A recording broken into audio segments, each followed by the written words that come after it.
Hello friends, કેમ છો? આઈ am sure તમે બધા જ શાનદાર, જબરજસ્ત, જિંદાબાદ હશો. ફ્રેન્ડ્સ, જો તમે પ્રથમ વખત અમારી ચેનલની મુલાકાત લઈ રહ્યા છો તો પ્લીઝ સબસ્ક્રાઇબ અવર ચેનલ. અને હા, વિડીયો જોયા બાદ જો આપને વિડીયો ગમે તો બધાને કહેજો, અને વિડીયો જોયા બાદ આપને કંઈક કચાશ જણાય તો કોમેન્ટ બોક્સમાં મને કહેજો. હું ચોક્કસ આપની વિનંતીને વાચા આપીશ. ફ્રેન્ડ્સ, આજના ટોપિકની ચર્ચા કર્યા બાદ જો આપના મનમાં કંઈ પણ પ્રશ્ન હોય, કંઈ પણ મૂંઝવણ હોય તો કોમેન્ટ બોક્સમાં મને જણાવજો. હું ચોક્કસ આપના પ્રશ્ન, આપની મૂંઝવણને દૂર કરવાનો પ્રયત્ન કરીશ. સો ફ્રેન્ડ્સ, ચાલો આજના ટોપિકની ચર્ચા શરૂ કરીએ. નમસ્કાર મિત્રો, આજના વિડીયોમાં આપણે ચર્ચા કરીશું આરટીઈ અંતર્ગત અલગ અલગ કેટેગરી પ્રમાણે અપલોડ કરવાના થતા અલગ અલગ ડોક્યુમેન્ટ વિશે. અહીં અલગ અલગ કેટેગરી પ્રમાણે આપણે જે કોઈ ડોક્યુમેન્ટ અપલોડ કરવાના થાય તેની ઓરિજિનલ કોપી જ આપણે અપલોડ કરવી જોઈએ. એટલે કે સ્કેન કરતી વખતે ખાસ ધ્યાન રાખવું કે આપણે સ્કેન કરેલું ડોક્યુમેન્ટ કલરિંગ એટલે કે ઓરિજિનલ જ હોય. જો અહીં આપણે black and white document upload કરીશું તો આપણી અરજી અમાન્ય ગણાશે. અહીં સૌથી પહેલાં આપણે કેટેગરી જોઈએ તો અનાથ બાળક. આ કેટેગરીમાં જ્યારે પણ આપણે ડોક્યુમેન્ટ્સ અપલોડ કરીએ તો અહીં આપણે જન્મનું પ્રમાણપત્ર, ત્યારબાદ રહેઠાણનો પુરાવો, ત્યારબાદ ચાઇલ્ડ વેલફેર કમિટી એટલે કે CWCનું પ્રમાણપત્ર, ત્યારબાદ પાસપોર્ટ સાઇઝનો ફોટોગ્રાફ અને ત્યારબાદ માતા પિતા અથવા તો વાલીની સહીનો નમૂનો. આટલા ડોક્યુમેન્ટ આપણે અપલોડ કરવાના થાય છે. ત્યારબાદ સંભાળ અને સંરક્ષણની જરૂરિયાતવાળું બાળક. આ કેટેગરીમાં જ્યારે પણ આપણે અલગ અલગ ડોક્યુમેન્ટ અપલોડ કરીએ ત્યારે આપણે જન્મનું પ્રમાણપત્ર, રહેઠાણનો પુરાવો, ચાઇલ્ડ વેલફેર કમિટી CWCનું પ્રમાણપત્ર, ત્યારબાદ પાસપોર્ટ સાઇઝનો ફોટોગ્રાફ અને અંતે માતા પિતાની વાલીની સહીનો નમૂનો. આટલા 5 ડોક્યુમેન્ટ અપલોડ કરવાના થાય છે. ત્યારબાદ ફ્રેન્ડ્સ, બાલ ગૃહના બાળકો માટે પણ જન્મનું પ્રમાણપત્ર, રહેઠાણનો પુરાવો, ચાઇલ્ડ વેલફેર કમિટીનું પ્રમાણપત્ર, પાસપોર્ટ સાઇઝનો ફોટોગ્રાફ અને માતા પિતા અથવા તો વાલીની સહીનો નમૂનો. આટલા 5 ડોક્યુમેન્ટ અપલોડ કરવાના થાય છે. ત્યારબાદ બાળ મજૂર, સ્થળાંતરિત મજૂરના બાળકો માટે જ્યારે આપણે આરટીઈ અંતર્ગત એપ્લિકેશન કરીએ તો અહીં આપણે જન્મનું પ્રમાણપત્ર, રહેઠાણનો પુરાવો, લેબર અને રોજગાર વિભાગનું શ્રમ અધિકારી શ્રીનું પ્રમાણપત્ર, પાસપોર્ટ સાઇઝનો ફોટોગ્રાફ અને માતા પિતા તથા વાલીની સહીનો નમૂનો. આટલા 5 ડોક્યુમેન્ટ આપણે અપલોડ કરવાના થાય છે. ત્યારબાદ ફ્રેન્ડ્સ, મંદબુદ્ધિ, સેરેબ્રલ પાલ્સી ધરાવતા બાળકો, ખાસ જરૂરિયાત ધરાવતા બાળકો, શારીરિક રીતે વિકલાંગ અને વિકલાંગ ધારા 2016ની કલમ 34(1) દર્શાવ્યા મુજબના તમામ દિવ્યાંગ બાળકો માટે જ્યારે આપણે ડોક્યુમેન્ટ્સ અપલોડ કરીએ ત્યારે સૌથી પહેલા જન્મનું પ્રમાણપત્ર, ત્યારબાદ રહેઠાણનો પુરાવો, ત્યારબાદ સિવિલ સર્જનનું પ્રમાણપત્ર.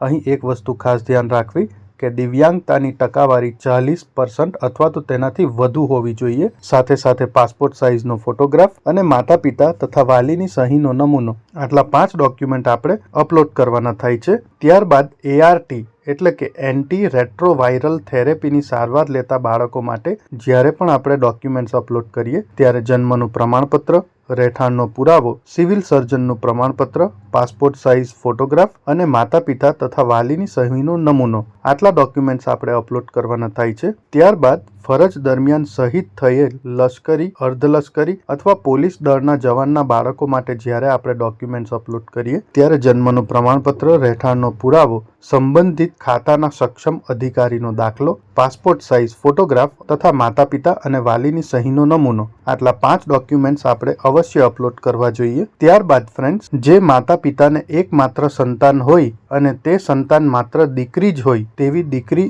એટલે કે આ કેટેગરીમાં જ્યારે આપણે ડોક્યુમેન્ટ્સ અપલોડ કરીએ ત્યારે સૌથી પહેલા જન્મનું પ્રમાણપત્ર, ત્યારબાદ રહેઠાણનો પુરાવો, ત્યારબાદ સક્ષમ અધિકારીનો એકમાત્ર દીકરી એટલે કે સિંગલ ગર્લ ચાઇલ્ડ હોવાનો દાખલો, ત્યારબાદ પિતાનો આવકનો દાખલો, ત્યારબાદ જો પિતા પાસે પાન કાર્ડ હોય તો તે, જો આપણે ઇન્કમ ટેક્સ રિટર્ન ભરતા હોય તો છેલ્લા વર્ષનું ઇન્કમ ટેક્સ રિટર્ન, અને જો ઇન્કમ ટેક્સ રિટર્ન ન ભરતા હોય તો આપણે સેલ્ફ ડિક્લેરેશન, સાથે સાથે પાસપોર્ટ સાઇઝનો ફોટોગ્રાફ અને માતા પિતા તથા વાલીની સહીનો નમૂનો. આટલા ડોક્યુમેન્ટ આપણે અપલોડ કરવા જોઈએ. રાજ્ય સરકાર હસ્તકની સરકારી આંગણવાડીમાં અભ્યાસ કરતા બાળકોના જ્યારે આપણે ડોક્યુમેન્ટ્સ અપલોડ કરીએ ત્યારે આ કેટેગરી માટે જન્મનું પ્રમાણપત્ર, રહેઠાણનો પુરાવો, આંગણવાડીમાં અભ્યાસ કરેલ છે તે મતલબનું સક્ષમ અધિકારીનું પ્રમાણપત્ર. અહીં જે તે નિયત નમૂનાનું પ્રમાણપત્ર જ આપણે અપલોડ કરવું જોઈએ. સાથે સાથે પિતાનો આવકનો દાખલો, જો પાન કાર્ડ હોય તો તે, જો ઇન્કમ ટેક્સ રિટર્ન ભરતા હોય તો છેલ્લા વર્ષનું ઇન્કમ ટેક્સ રિટર્ન, અને જો ઇન્કમ ટેક્સ રિટર્ન ન ભરતા હોય તો તેની સાથે સેલ્ફ ડિક્લેરેશન, સાથે બાળકનો પાસપોર્ટ સાઇઝનો ફોટોગ્રાફ અને માતા પિતા તથા વાલીના સહીનો નમૂનો. અહીં 0 થી 20 અંક ધરાવતા તમામ કેટેગરી એટલે કે SC, ST, SEBC, જનરલ તથા અન્ય જેમાં BPL કુટુંબના બાળકો આવે આવા બાળકો માટે આપણે જન્મનું પ્રમાણપત્ર, રહેઠાણનો પુરાવો, જાતિનો દાખલો, BPL યાદી નંબરવાળું પ્રમાણપત્ર. અહીં આપણે BPL રાશન કાર્ડ માન્ય નથી કરવાનો, પરંતુ BPL યાદી નંબરવાળું પ્રમાણપત્ર જ અપલોડ કરવાનું છે.